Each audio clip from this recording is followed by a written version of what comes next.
Just give me a little bit of peace, steady job and some food to eat. Just give me a little bit of peace, steady job and some food to eat. I was watching an ABC news special recently about Washington, D.C. from the 1980s. It was a Ted Koppel situation, a Ted Koppel interview or whatever. It was called D.C. Divided City. 1980, keep in mind, 1980s. They mentioned Orleans Place in Northeast D.C. I have no idea where that is, but within 5 minutes of the documentary, they mentioned the Crips. So it's no doubt that the Crips were around at least as early as the 1980s, right? Yeah, that was like when they were really starting to like cities like Little Rock. That was when they were starting to start expanding because the drug trade and Crips started doing business with R0LLN, Exactly. being That's the plug and all that up, stuff. yeah. Yeah. So when that happens, when they do business with each other, the culture travels faster than the speed of light. So when people do business with each other, not only to bring the product in, but the culture as well. In this case, it's the LA culture, which is the Crips. And then eventually the Bloods came along. So, yeah, the Crips been around, since I say the 80s, early 80s. A couple weeks ago, we had like 1,000 shootings in 1 week all over the country in various hoods. And D.C. Is also seeing its fair share of uptick in violence. Is that safe to say? Yeah.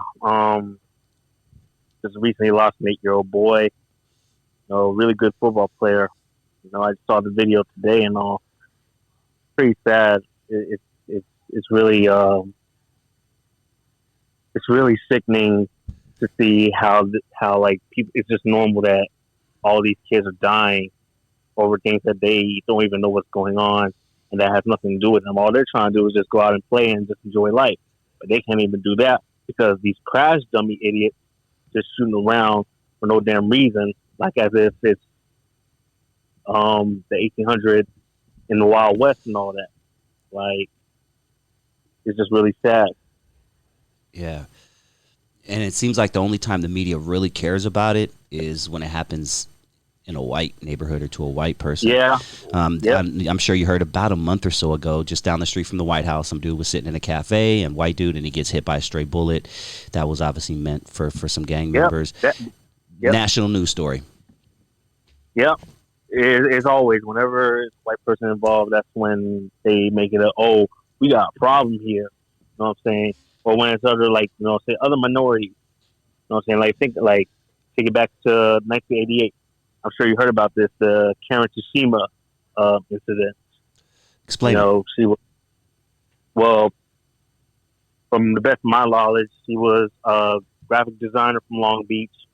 She was having lunch, dinner with a friend of hers, in a really famous place, tourist attraction area and all that. She got in the middle of some crossfire between two rival gang members, and she took the stray bullet, and that's when police was like, we got a gang problem, and this is a serious issue, because now it's happening in middle-class areas and all that, and that's when they invented Crash, and that's when they invented this was in Long Beach, yeah. That's when they made all this bullshit, and then started harassing not just gang members, but just regular black folk. Mm-hmm. Like, if you was out a certain amount of time, like after curfew and all that stuff, if you was out, you might be just on your way back home. If they pull you over and they see you black, they're going to take you in, and then you're basically in the book as a gang member, just as racial profiling. Mm-hmm. Yeah. And the way it was back then is because that happened to me when I was like 12, and I was walking with my little brother who's 4 years old in the middle of the night, just got done playing basketball at the park, so we're walking home, you know what I'm saying? And obviously back then, whether you were a gangster or not, baggy clothes was just it, you know what I'm saying? You wore baggy clothes, the baggier the better, you know what I mean? And you kind of looked like what the police would stereotype as the typical gang member. And yeah, I mean, my brother got rolled up on by some police when I was 12 years old, man. Just walking down the street, black kid, you know, little Spanish kid with me, my 4-year-old brother. And yeah, man, my mom was so pissed. She called and cussed everybody out at that police department because my mom was not messing around. But yeah, man, you're right, dude. They would hem up regular civilians, man, and categorize them as this menace that they're looking for. And quite in fact, I was a nerd. I liked sports, and I was far from being a gang member, but you dressed the part because that's what you see in music videos. You know what I mean? Yeah, for real. The biggest stereotype you would see, like the group of people that is the most stereotypical people that you ever come across. It's the police department. We have to teach our kids at a certain age now what to do when you're getting approached by the police. Correct. When my son, as soon as my son took his first driving test, we had a fucking 2-day fucking marathon of what to do, where to put your hands, how to speak with them, be respectful, how to reach for your driver's license, like little shit like that. Whereas for the white folks in, like, say, Beverly Hills, Bethesda, they don't got to go through that shit. And speaking of police, I encourage everyone out there to legally purchase a weapon to protect your home. I have several in my house. I believe a weapon should be like a fire extinguisher, one in each room. You know what I mean? Because I live in Los Angeles, you live in a big city yourself, and when I call the police now, dog, which it just hasn't happened for whatever reason in a long time. I haven't had to, but if I were to call the police right now, they probably wouldn't be here for a couple of hours, dog. There's so much crime going on right now that depending on the level of my crime, shit, they're gonna put me way down the list, and that is so important to have a weapon in your home. I'm saying legally, people out there. I'm not talking about no illegal shit on my shows, so don't get it misconstrued. But have a legal weapon, firearm in your home, because if someone breaks into your house right now, you can't be like, oh, hold on real quick, let me call the police, bro, hold on, they'll be here in 45 minutes, don't tie me up yet, Mr. Burglar. You know what I'm saying? You got to be able to fucking defend yourself right then and there, because we're in a time now where we can't depend on the police, period. I'm gonna tell you like this, okay? I went to the range one time, and the person that worked there told me it takes approximately 8 minutes for the police to respond to a call. Do you know what can happen in those 8 minutes? Yep. A lot can happen in those 8 minutes, from the time the call gets sent out to the time that the police be dispatched to the time that they arrive to the location. You got to take matters in your own hands. You cannot rely on the damn police for anything, for real. You know what I'm saying? They're not going to come in time. By the time they come, the person that started doing the crime and all that stuff is already going to be on its way. You know what I'm saying? And there's probably going to be someone dead, someone being raped, someone, you know what I'm saying, in a really bad condition and all that.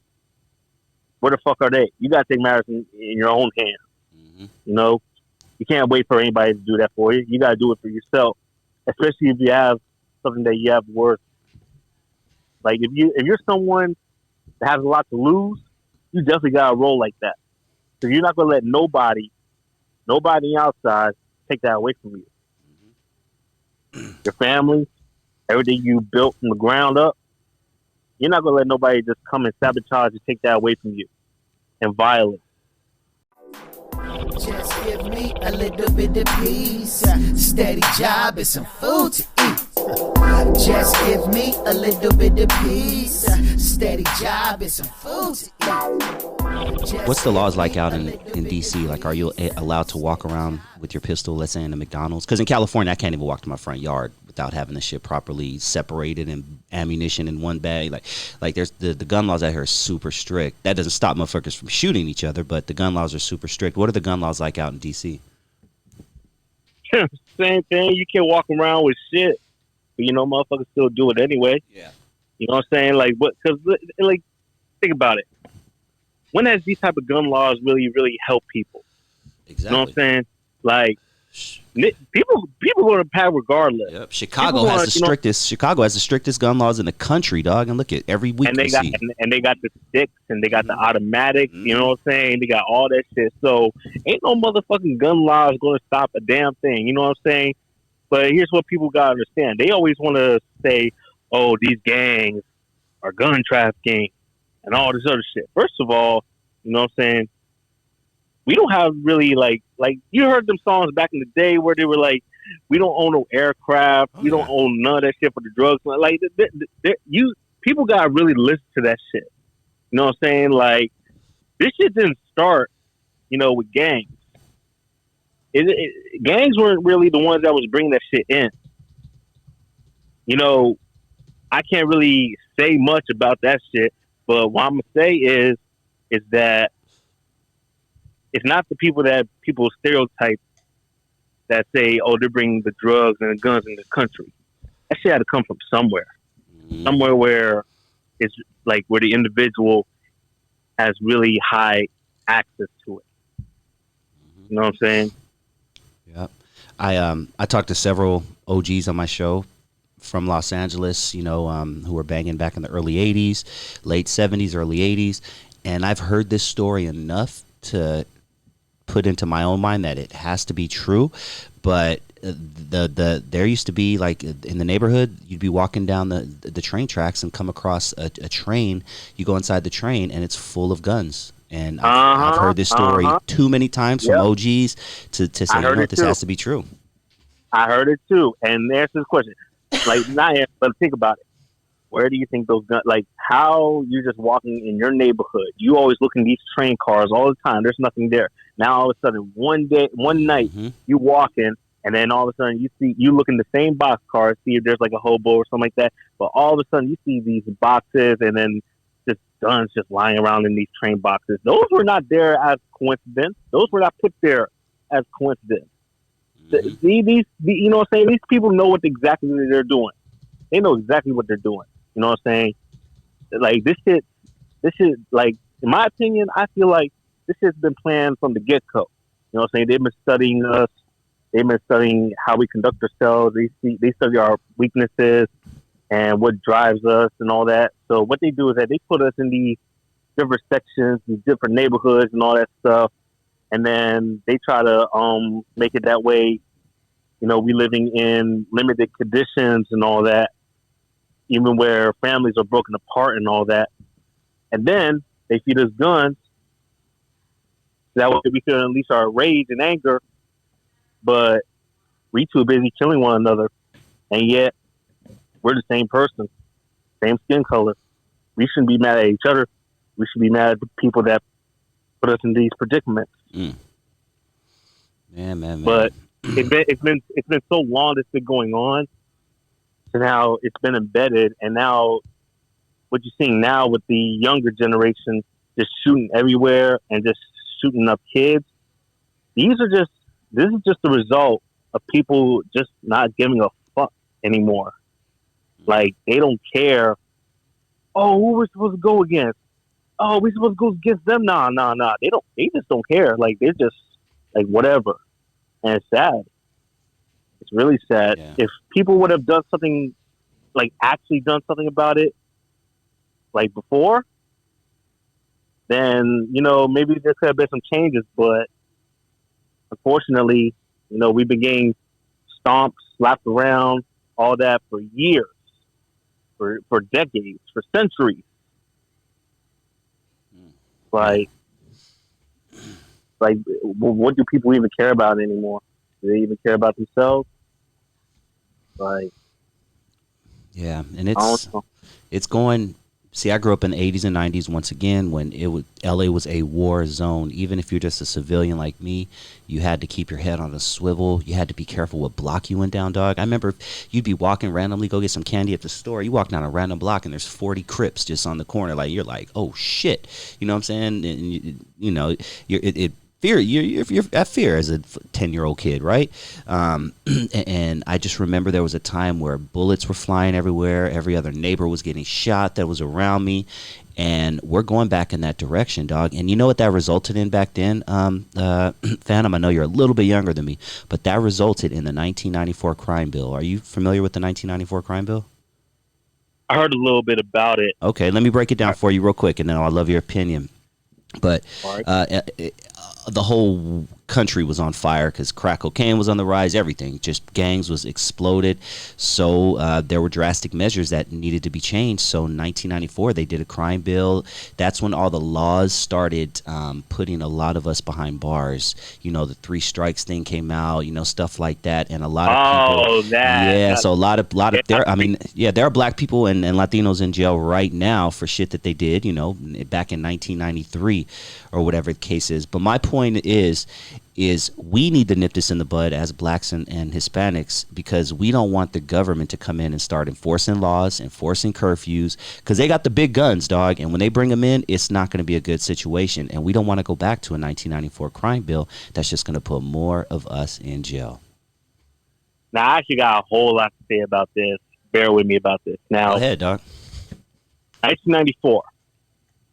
What you was talking about is going back to the same direction. I remember I was saying this in the last interview, but I heard this somewhere before. It was a guy. He was a OG Crip, and he was actually in the documentary. I don't know if you heard about it, but it's a really well-known documentary called Banging in Little Rock. Man, I've interviewed someone from 23rd in Little Rock, and we talked about it for about an hour. Very familiar. Oh, yeah? 1994, one of the biggest, gang documentaries. Yeah, go for it. Keep talking. Yeah, so I saw a video, and he said in his city, they're basically going back to the same era, like the way things were back then. And really, if you look at what's been going on, it has already started. Like, look what happened to all these rappers with gang affiliations. Look what happened. Like, you know, like it's really going back to those same times, except it's going to be more stricter laws, because the guns that they're using nowadays, you know, is not like the guns they were using in '94. Like, these guns are just manufactured. They got fucking 40 clips and clips and all that. I'm like, God damn. and ghost guns and all this other stuff. You know what I'm saying? Like, it's going to be worse than how it was in '94. You know, everything's going to be worse than how it is in '94, which is why, you know, niggas like me, you know what I'm saying, just been staying out the way and all that. Now, that doesn't mean, you can just still walk all over me, because I'm going to do what I got to do if I'm going to defend myself and defend my loved ones and all that stuff. But at the same time, motherfuckers got to roll smart. You definitely got to roll smart in this day and age, because it's not like how it was back in the 90s. It wasn't like how it was back in the 80s. Because, you know, if you remember back in the 80s, gang members were having a good time because they were getting all this money. Oh, yeah. Now all of a sudden you're making the same amount of money, you know what I'm saying? Oh, we're coming for you. You probably got that money from a business, an illegal business, EDD blah, blah, blah. All this. Yeah. It's like you can't do shit. It's not a lot of freedom like how it was back then. Mm-mm. Back then it was a really good time, you know what I'm saying? But now it's like you have no room to breathe. Yep. The best thing you can do nowadays is just lay low. You know what I'm saying? Go get you a little hustle. You know what I'm saying? Legally, some shit where they can't pin you. Shit. You know what I'm saying? 9 to 5s are cool. I tell everybody out there, there's nothing nerdy about a 9 to 5. Get you a nice 9 to 5, a trade, and fucking ride that out for 30 years, man. Just give me a little bit of peace, steady job and some food to eat. Just give me a little bit of peace, steady job and some food to eat. You live in a city that I do believe has more cameras per capita or some shit than any other place in the country, and it makes sense. It's Washington D.C. The president's there, blah blah blah. You know what I'm saying? But you can't do anything in D.C. without being on some camera, getting caught. They're catching a lot of people, dog. Well, where I'm from and where I live, you know, the county and all that, it's like, it's a lot of cameras, and they still setting them up and all that, because they just really got nothing else better to do. It's like, you can't do shit. You just can't do a damn thing, you know? And it's really sad. Like, I understand the reasons, but at the end of the day, like, it's like we're going, I forgot what this 1984. You're going to say 1984. Yeah. Big Brother, cameras everywhere. And me as a civilian, I don't like that shit. I'm living a law-abiding life. I don't do any crime or anything, and I still don't like a lot of cameras on me, dog. I'm not cool with that. Neither do I. I don't like no cameras looking at me like that. Like why the fuck they gotta be looking at me for? I ain't doing shit. I'm just minding my own business. But yeah, we're basically going back. We're basically going to that book, 1984. Read that, That's everybody out there. If you have not read that, read that shit. We are living that shit right now from the beginning to the end. I encourage everybody out there to read that or listen to that book. I read that shit in middle school. Mm-hmm. Yeah, we're basically going to that era, and it's really sad. Eventually, we're basically going to be living in a world where it's just like a slave world. Maryland was one of the first states just recently to convict. Like the courts are able to convict and charge rappers of crimes just simply by the lyrics in their songs. So if they I remember. Yeah, I remember we spoke about that. Did we talk about that? Okay, I couldn't remember. Yeah, but if you want, I could really speak more on that. Yeah, shit. Yeah, go for it. Shit. Well, one thing I have noticed, especially like without here, is it's been like not a lot of people really showing that much, especially in their music videos, which is exactly how, man, it shouldn't be like a court thing to where people can start waking up and start doing that. Like that's how people should have been moving since the very beginning. The only reason why people have been showing them guns and all that stuff, why I know it was because of that drill scene. That's when people started showing them guns and all that. That's why I know this. Like I said, you try to follow these Chicago niggas and all that shit, like, you're going to get yourself in a jam because you are not them Chicago niggas. You weren't born or grew up in that kind of, that caliber of struggle and environment. Now don't get me wrong. There are some places where I'm from and where I live that, it's considered the ghetto and all that stuff, but it's not on the caliber where it's like Chicago. It's not on the level where it's like Miami. It's not on the caliber where it's like California. You know what I'm saying? But it has its own caliber. But roll accordingly. You are not these niggas. You gotta understand, like Chicago basically has no police. They basically have no police. Yep. They're not really doing shit except collecting bodies. Mm-hmm. All right? That's really all what the police is doing really out there. Every once in a while they might catch someone and all that stuff, but they not. There's like basically no police force out there. Yeah. Where we are, there's actually there's police. And especially like when you go in DC and you go to the Capitol and all that stuff. Oh, you can't do shit out there because if you get bagged out DC, you're going straight to the feds. They ain't no county.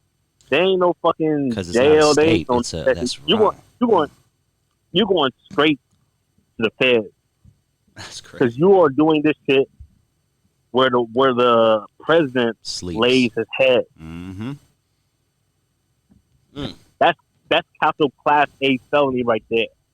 Like you done. No, there's no point of you even like thinking that you're going to get out. You do anything in DC, you get bagged. You're done. You're out of the game. You're done.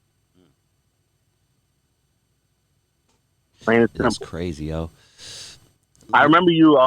Speaking of which, I also want to put this out there. Yeah. So I remember I heard your interview with my local Biohazard from Fortray Nomad and all that. Yep. I definitely understood his story too because me and him, we basically came from the same county and all that stuff. So really, to be honest with you, to his just hearing his story and all that stuff, I definitely understood that too. Because like we're mainly from the same county, but of course we live two different lives. Mm-hmm. You know what I'm saying? We crip differently, but I understood that because we're basically from the same county, so we really can understand each other and the parts that we come from and all that. And I also heard your interview with Laylo. That was a good interview. I had a few words because a while back, what I'm saying? Cool dude. Like what I'm saying? Them niggas really solid. I just gotta give a shout out to them and all that. Yeah. Don't think that. I gotta say this. Just don't think just because they white and all that shit. Don't underestimate the crippin'. That's all I'm gonna say. Yeah. You know what I'm saying? Don't underestimate the crip because if they show out and they, show what they're about and all that. Yeah. In fact, I heard a story. from another YouTuber named Jay Williams. He was talking about his man's that was a white Crip, Okay. and a black dude, a black Crip came out of nowhere talking about, oh, white boys can't bang Crip, white boys can't be Crip, white boy punish dude. Mm. You know what I'm saying? Like, at the end of the day, you can't judge a book by its cover. You gotta show, you know what I'm saying? You gotta show some respect, you know. And I ain't the type to judge a book by its cover because it's not even my place to judge. And that's another thing that's what's wrong with the world today. People are so quick to judge. Get this understood. No living being in this world has the right to judge except God, cuz that's really the only one that has the right to judge. Nobody has the right to judge, no matter what class you are, no matter what position you're in, no matter how your upbringing is, no matter what you have, no matter how much money you got, how much cars you got. Ain't nobody is in the right to judge. I was always taught to treat the janitor and the trash man with the same respect as I would do CEO with the rich person. Mm-hmm. You know, I treat everybody with respect. Yeah. But when you start judging me and disrespecting me, I'm gonna let the Crip out. I'm gonna let that Crippin' out. I'm gonna let it out, and they're not gonna like it. Plain and simple.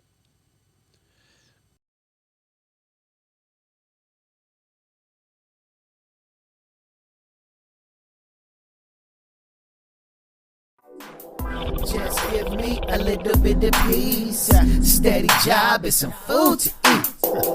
Just give me a little bit of peace, steady job and some food to eat. Charleston White. Are you familiar with his antics? Man, well, I've been waiting for something for you to ask me about this. Talk to me about Charleston White, man. For you to ask me, man, fuck that nigga. Fuck that nigga. All right? Fuck him. He's a real pain in the ass. You don't even know what the fuck he's talking about. You know what I'm saying? Nigga's a whole fucking rat. That nigga never been no Crip in his life. I don't care what his shit says. The minute you snitch, the minute you start acting like a puss ass nigga, cause you ain't no damn Crip. You was never Crip. You was never one of us. Never. Real pain in the ass. And somebody really needs to fucking knock some teeth out of that motherfucker. Fucking all that damn bullshit. Talking about you doing this for the community. Nigga, you're talking like you're doing this for yourself. For real, you just you like that motherfucker from Django. That house ass nigga. You know what I'm saying? That's all he is. He's just another house ass nigga. Just with a lot of talk. A lot of talk. That's all he is. What do you think about the stuff he's talking about? Because he's getting really disrespectful. I mean, he laughed when Gonzo died a couple months ago. He's disrespecting Nipsey Hussle. God, he's said some shit. Man, if nobody is going to say, I'm just going to say he's just a Klansman in the black skin. That's all he is. He's a dude. He's a new version of a Klansman. Black skin, white cape. That's all he is. You pussy. You bitch. You know what I'm saying? I don't give a fuck what he's done. I don't give a fuck where he's from. Because I got family in Texas, too. I don't give a fuck about none of that shit. You know what I'm saying?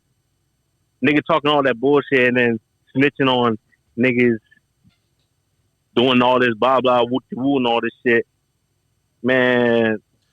And what trips me out, dog, is there's people like you with genuine anger for him. Now think about you all over the country, dog. Like, how's this dude able to walk anywhere, man? And I know I've been saying that about Tekashi 6ix9ine for the past year. I'm surprised he's still alive and walking around with no security and all that. But like, are these dudes plants, homie? Like, I don't want to get into my conspiracy mode, but like, are they plants, dog? Like, who are you? Where did you come from? You know what I'm saying? Like, man, before I say anything, I'm gonna tell you where that came from. My cousin in Texas, Bob Hoover, doing 40 years, just did 5. Some motherfucker like this fool, you know, basically just a low life, set him up. All right. So when I first heard that he snitched on a Crip block, the first thing that ran in my mind was this the fool that put my cousin away? The whole time it wasn't even his set. Oh, it was a whole nurse set. So I was about to get amped up, but I'm still amped up because I feel, it's sad. You really just put some niggas away. Like, I understand, you know what I'm saying? Oh, they're raping or, you know what I'm saying? But at the end of the day, once you, like I said, once you crip blood, folk, whatever, you don't snitch. But if you do see something that's not righteous, like and shooting kids, you handle that shit.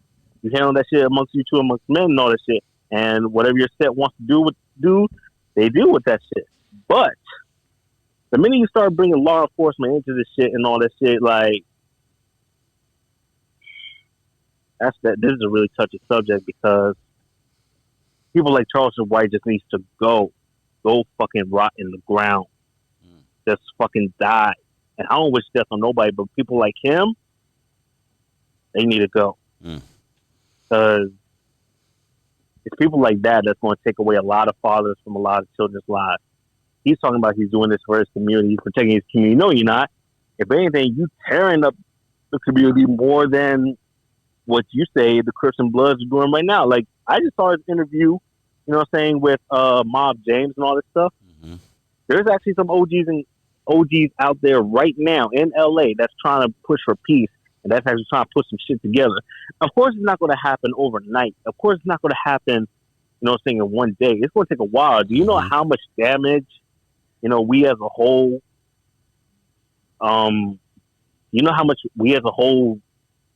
damage the community? We got a whole lot of work to do, you know, before we can, you know, it's just like a whole lot of work we got to do. Like, we fucked up the community. We got to fix that shit. At the end of the day, we got to take responsibility amongst ourselves. Man. But people like Charleston White, they need to step the fuck away, especially if you snitch and all that shit. Talk about you was a big rolling 60. You wasn't no damn motherfucking rolling 60 Crip, nigga. You's a bitch. In my eyes, I don't give a fuck how many guns you have. I don't give a fuck how you live by. I don't give a fuck what, you know what I'm saying? None of that shit matters to me. You just as worse. In my eyes, you know better than me than the motherfucking Klansman. Slap the shit out of Cuz. Yeah, man. That's on Crip. That's on real true Crip, Cuz. Real. On Harlem. Phantom Loke, man, I would love to continue the conversation, but I got to wrap it up, my dude. Is there anybody you want to give a shout out to? Anything you want to promote? Shit, shout out to my section. You know what I'm saying? Shout out to my set. Shout out to my big cousin. Keep holding your head up. Shout out to my little cousin that I just found out he got his own clothing line and all that. You know what I'm saying? I don't know what it's called, but I'm going to find that out and I'll let you know. Cool. Shout out to all my family. Shout out to all my true loved ones. And just keep pushing for peace. Implanting microchips in its employees in the skin of their hands. So what are they tracking? And would you suggest if you're a boss, you would do the same? Here's ABC's chief business correspondent, Ben. Just give me a little bit of peace, steady job and some food to eat. I had to rush out of my bed cause I was late for work. My motherfucking rent is due and my boss is a jerk. Pencil pushing at the job, an intermediate clerk. My mama told me to go to school, I'm going bananas berserk. I work every day, don't know where the money goes. My girl is big and pregnant, want me to paint her toes. Only a high school diploma, I'm smelling the aroma. The greenery is burning in my room. But life is a mamacita, she glad to meet ya. She back coming soon.